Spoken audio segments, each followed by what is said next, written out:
बिस्मिल्लाहिर्रहमानिर्रहीम। फरमान मुस्तफ़ा सल्लल्लाहु तआला अलैहि वसल्लम, जो मुझ पर एक बार दुरूद शरीफ पढ़ेगा अल्लाह ताला उस पर 10 रहमतें नाज़िल फरमाता है। सल्लु अल हबीब।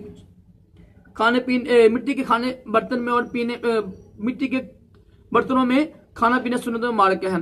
फर्ज अलम के दातुसलामी के मदनी काफिले में सफर के हफ्तावार सुन्नतों पर इज्तिमा में शिरकत किया करे। राशिद आतारी रूहानी इलाज लेकर पेश खिदमत है। आज हम रूहानी इलाज सुनेंगे कि जो लोग यानी गरीब हैं उनके लिए ये रूहानी इलाज है।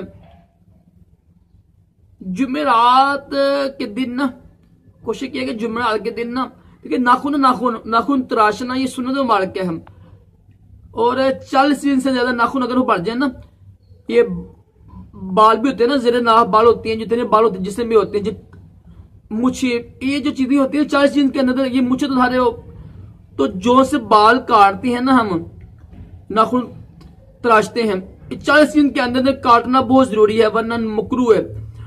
और जो शख्स जुमेरात के दिन नाखून तराशेगा इंशाल्लाह उसको ये बरकत होगी कि जो है ना गरीबी ये दूर हो जाएगी, इंशाल्लाह उनकी खुशहाली आएगी। अल्लाह ताला हम सबको भी सुन्नतों पर अमल करने की तौफीक अता फरमाए और तमाम जिस्मानी रूहानी बीमारियों से महफूज रखे। सल्लु अलल हबीब।